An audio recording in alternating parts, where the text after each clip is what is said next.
parques municipais em Criciúma serão geridos pela Fundação Municipal de Esportes. O Hospital São José é oficialmente habilitado para realizar transplante de rins. Os detalhes sobre as buscas em Brumadinho, Minas Gerais, após o rompimento de uma represa na última sexta-feira. Hoje é segunda-feira, dia de conferirmos como fica o tempo durante a semana. Resultado do SISU já está disponível pela internet ou no aplicativo. Jair Bolsonaro retorna ao Brasil depois de agenda em Davos, na Suíça. E no esporte, a vitória do Criciúma diante do Tubarão.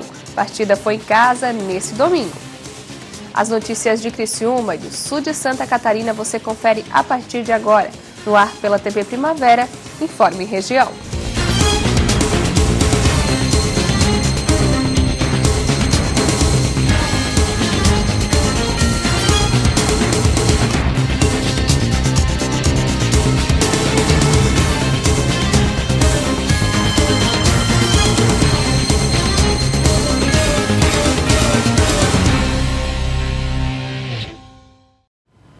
Segunda-feira, 28 de janeiro de 2019, para você que acompanha a TV Primavera, uma boa noite.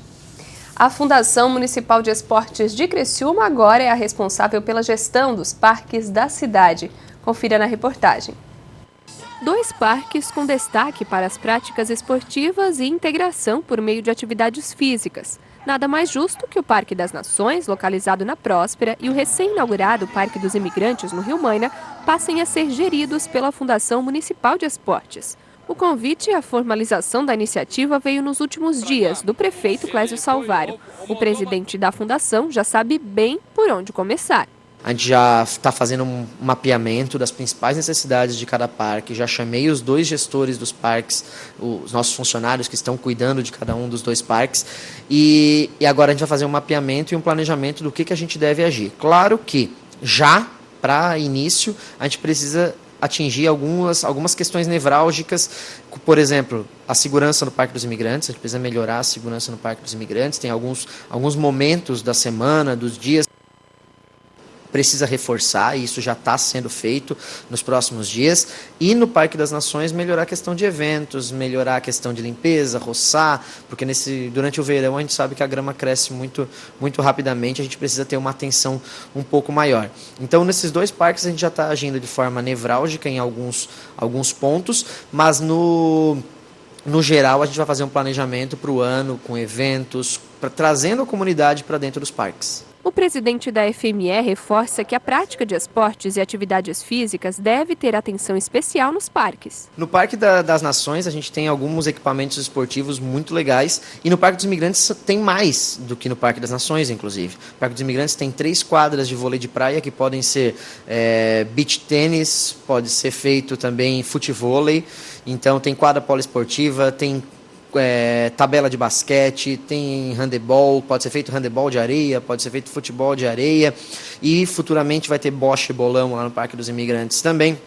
Então a gente tem que trabalhar essa parte esportiva dos 2 parques, além das pistas de caminhada que tem, corrida, bike.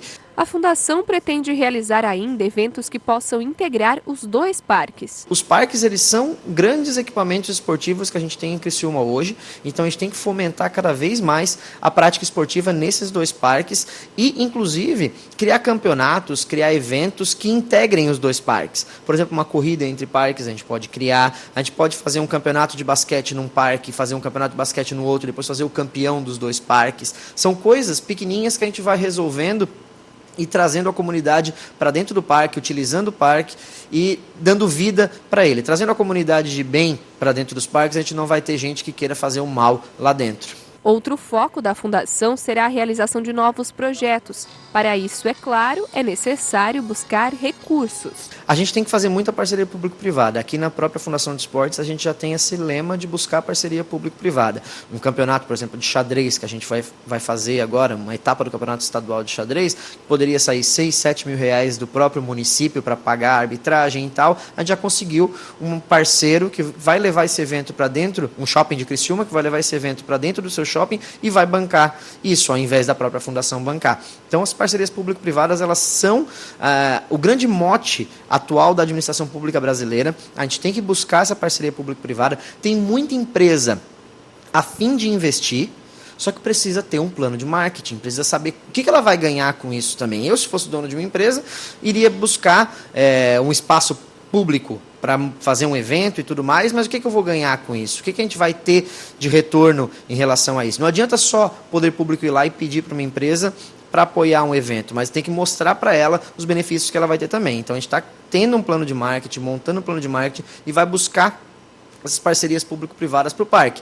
Botar um helicóptero no parque, botar um espaço para uma empresa dentro de um parque. Claro, tem que tomar um certo cuidado para não dar impressão ou não mostrar que a gente está privatizando o parque, de maneira nenhuma. Mas a gente está buscando parceiros para deixar o parque ainda com mais vida e mais bonito para a comunidade. O Hospital São José, em Criciúma, agora está devidamente habilitado para realizar transplantes de rins.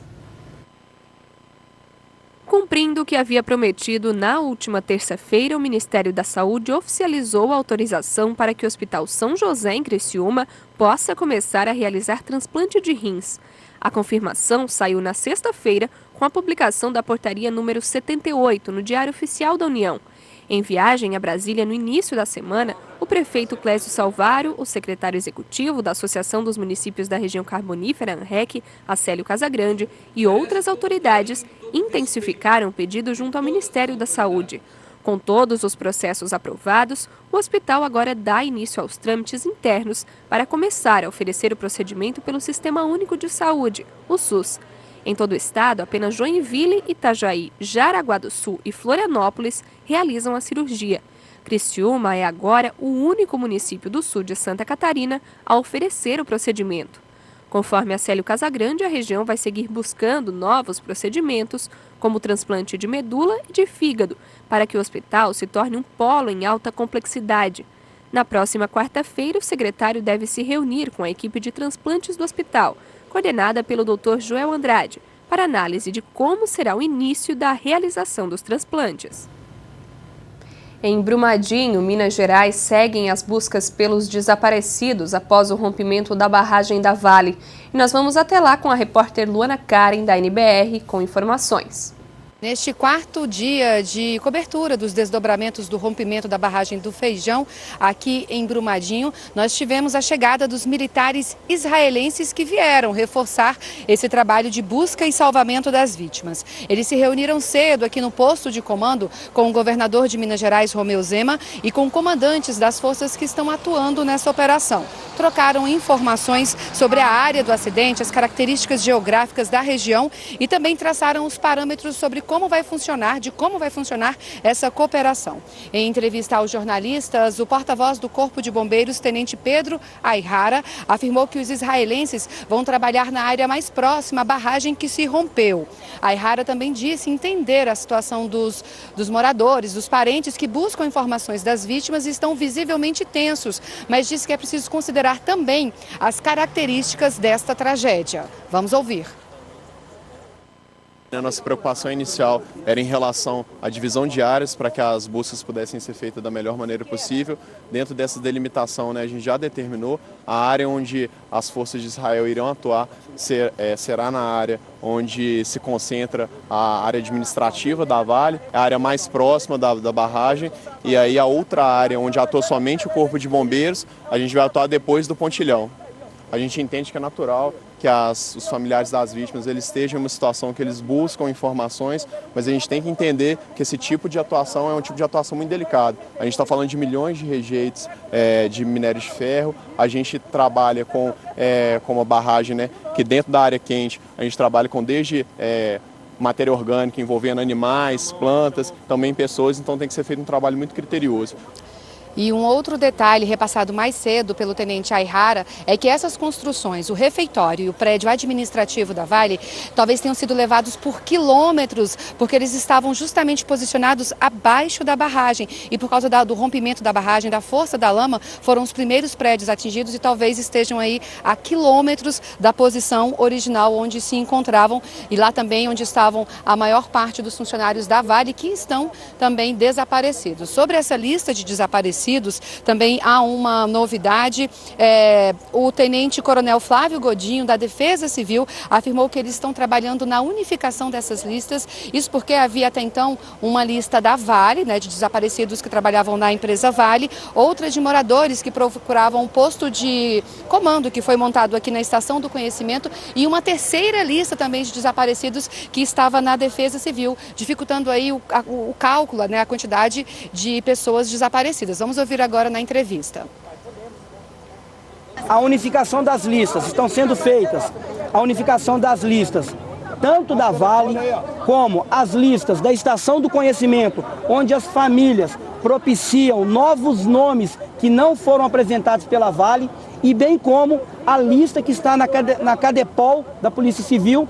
Quando essas famílias vão identificar corpos, elas também ofertam nomes para ser cadastrados, registrados nessa lista. Essa lista está sendo trabalhada e daqui a pouco a gente vai ter uma lista unificada para passar para o senhor. Os órgãos oficiais têm o zelo de trazer sempre uma lista oficial, por isso a demora em alguma captação de nomes.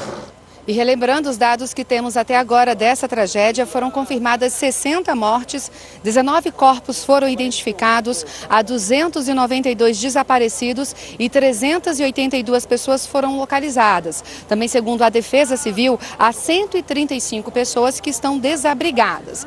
Bom, voltando agora a falar dos 132 militares israelenses que chegaram na noite deste domingo para ajudar nos trabalhos de busca e dos desaparecidos, né? O comandante da tropa militar de Israel, coronel Golan Vak, também falou com jornalistas. Disse que eles trouxeram radares capazes de captar, de identificar o sinal de aparelhos celulares que estão a cerca de 3, 4 metros abaixo da lama, e esses equipamentos vão poder ajudar a identificar também onde estão os desaparecidos, já que a expectativa é de que onde haja um celular, haja aí também um desaparecido. Há nesse grupo que veio de Israel engenheiros, médicos e especialistas em tecnologia e em operações de busca e salvamento. We are looking forward to work side by side with the local authorities, units who already work for 3 days. We hope with you, with the Brazilian people, to find and to rescue as much as people as we can.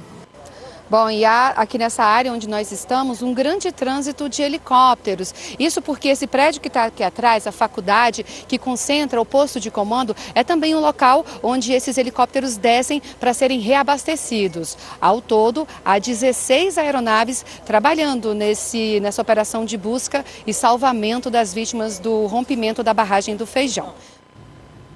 A seguir, resultado do SISU, Sistema de Seleção Unificada, já está disponível na internet.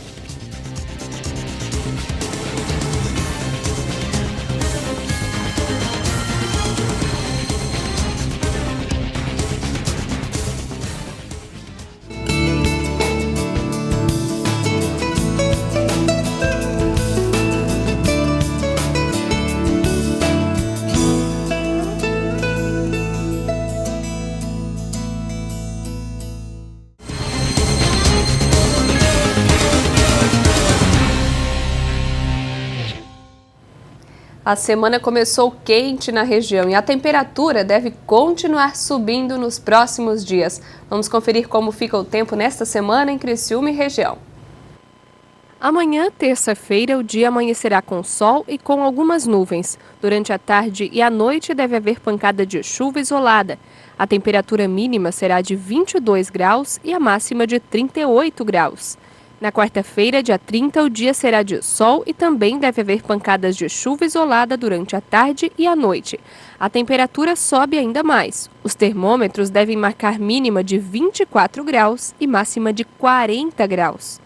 Na quinta-feira, dia 31, o dia será de sol forte. A chuva deve aparecer no início do dia e no fim do dia há risco de temporal. A temperatura mínima será de 22 graus e a máxima de 38. E na sexta-feira, dia 1º de fevereiro, o dia será de sol, com previsão de chuva para o início e fim do dia. A temperatura mínima será de 22 graus e a máxima de 36 graus. Quem se inscreveu no SISU já pode conferir o resultado na internet. O resultado da única chamada do Sistema de Seleção Unificada, o SISU, está disponível e pode ser consultado na página do programa na internet e pelo aplicativo. Online, basta acessar o www.sisu.mec.gov.br. Aqueles que foram selecionados devem fazer a matrícula nas instituições de ensino no período de 30 de janeiro a 4 de fevereiro. Os estudantes têm que ficar atentos aos dias, horários e locais de atendimento definidos por cada instituição em seu edital próprio. Quem não foi selecionado pode ainda participar da lista de espera. A adesão pode ser feita na página do SISU a partir desta terça-feira até o dia 5 de fevereiro.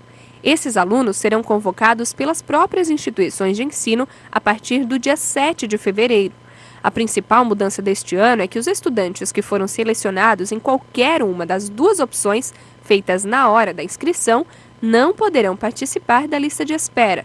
Até o ano passado, aqueles que eram selecionados na segunda opção podiam ainda participar da lista e ter a chance de ser escolhido na primeira opção. Ao todo, o SISU oferece nesta edição mais de 235 mil vagas em 129 instituições públicas de todo o país. Puderam se inscrever no programa os estudantes que fizeram o Enem 2018 e obtiveram nota acima de 0 na prova de redação. Segundo o MEC, 3,5 milhões de estudantes preencheram os requisitos. Depois da estreia internacional, Jair Bolsonaro retornou ao Brasil e teve um dia cheio na última sexta-feira. E a gente acompanha os detalhes da agenda do presidente em seu retorno ao Brasil, na reportagem de Renata Rocha.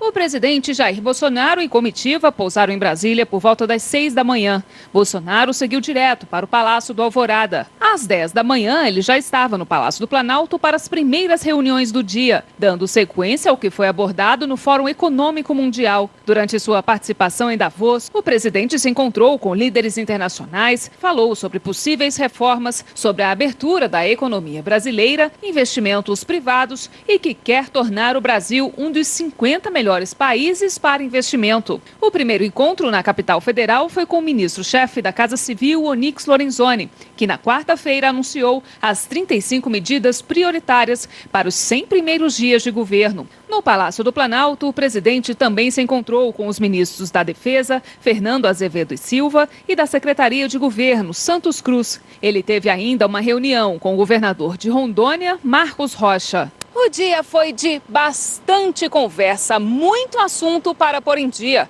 Até porque, no domingo, o presidente Jair Bolsonaro viaja para São Paulo e irá se internar no Hospital Albert Einstein. A expectativa é que na segunda-feira ele faça cirurgia de retirada da bolsa de colostomia, que ele usa desde o atentado durante a campanha em Juiz de Fora, no dia 6 de setembro. A previsão é que a cirurgia de Bolsonaro dure cerca de 3 horas. O presidente vai decolar no domingo às 8 horas, com um grupo resumido de assessores, naturalmente com a sua família, com a primeira-dama Michele. Estaremos o ministro Heleno, o chefe de gabinete, Dr. Pedro, porta-voz, seu ajudante de ordem, parte de sua segurança, eventualmente outros integrantes do governo, nesta primeira pernada para São Paulo.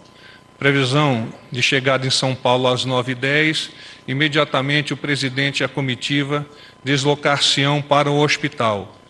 O presidente já se interna neste momento, há uma área reservada para ele, ele iniciará os procedimentos de preparação para a cirurgia e no dia seguinte, bastante temprano, bastante cedo, já a cirurgia realizar-se-á.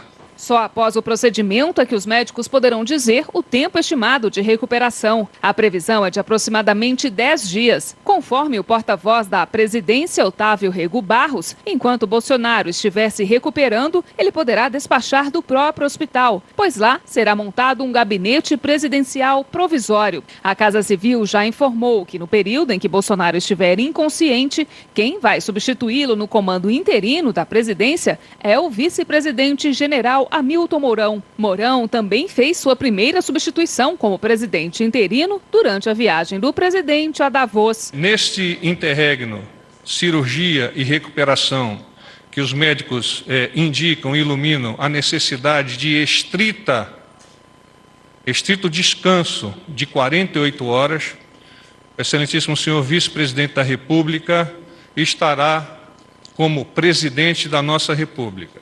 Então, não é apenas, como havia sido citado inicialmente, no período de cirurgia, mas sim alongando-se por mais 48 horas. A partir daí, o presidente vai ser deslocado para uma região na área do CTI, da UTI, mas em condições mais humanizadas, e passará a estabelecer o contato com os seus integrantes, particularmente aqueles do núcleo mais próximo aqui, que são os ministros da Casa. Quem também retomou a agenda após chegar de Davos é o ministro da Economia, Paulo Guedes. Ele continua sua articulação em torno da reforma da Previdência e as ações visando geração de receitas para zerar o déficit público, que atualmente é de 159 bilhões de reais. Em função disso, o governo iniciou um mapeamento nas estatais para ver o que deve ser privatizado e as possíveis concessões para este ano.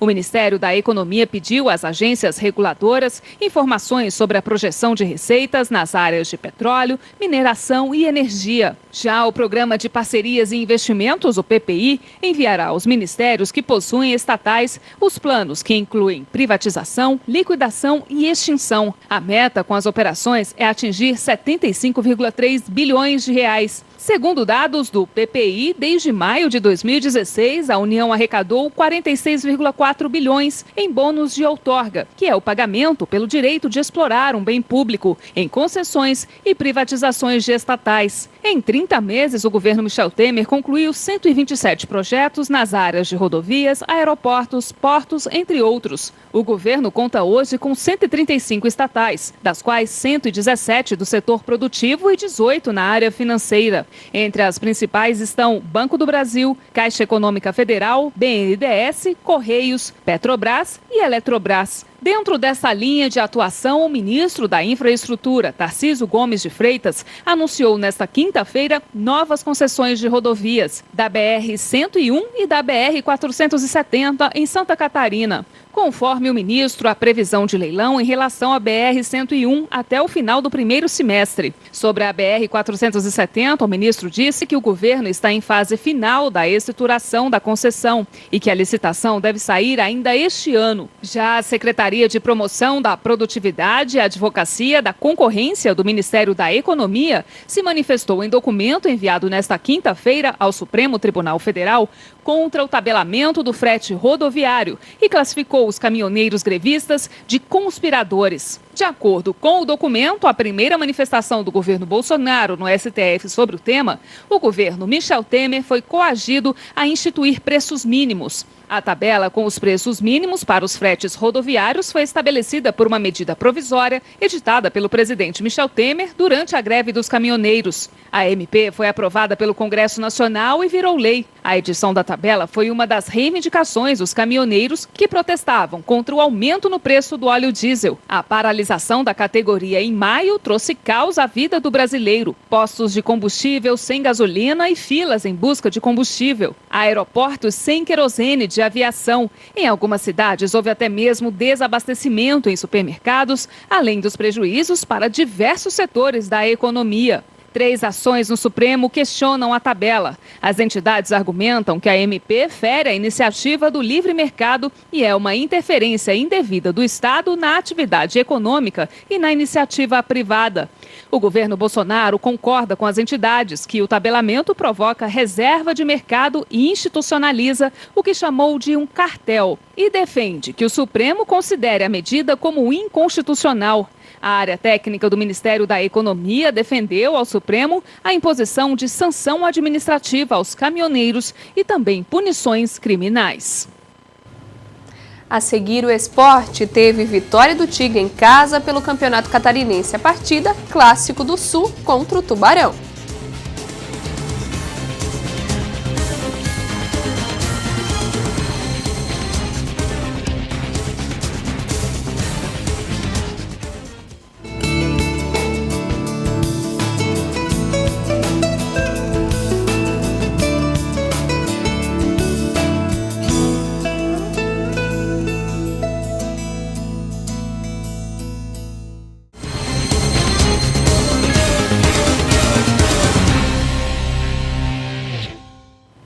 E agora a gente fala de esporte. No duelo que fechou a 4ª rodada do Campeonato Catarinense, o Criciúma derrotou o Tubarão pelo placar de 1-0 em uma partida marcada por muita confusão em campo. O jogo, disputado na noite desse domingo no estádio Heriberto Wilson, contou ainda com gol do estreante Ceará. O primeiro tempo começou já com seguidas discussões em campo entre as duas equipes, mas foi aos 19 minutos que o grande desentendimento do confronto ocorreu. Marcinho, do Criciúma, se estranhou com Jean e, na confusão, acabou batendo no rival. No fim, o juiz Fernando Henrique de Medeiros expulsou os dois atletas pela confusão. O restante do tempo inicial teve poucas chances. O Tigre chegou com perigo aos 24 minutos com um chute de Reis de fora da área. Em seguida, Nino também teve uma oportunidade. E já no final do primeiro tempo, Reis teve mais uma chance de abrir o placar. Na etapa final da partida, o Criciúma chegou mais vezes e com mais perigo. Eduardo tentou 2 vezes de fora da área. Reis também arriscou de fora da área. Aos 25 minutos, cobrança de falta de Daniel Costa e Beliato defende. Atrás do gol, que não saía, Doriva trocou Pedro Bortoluso por Ceará, que foi apresentado na equipe na última semana. E não demorou para a bola balançar as redes. Aos 33 minutos da segunda etapa, Marlon fez o lançamento pela esquerda, o atacante alcançou a bola e marcou.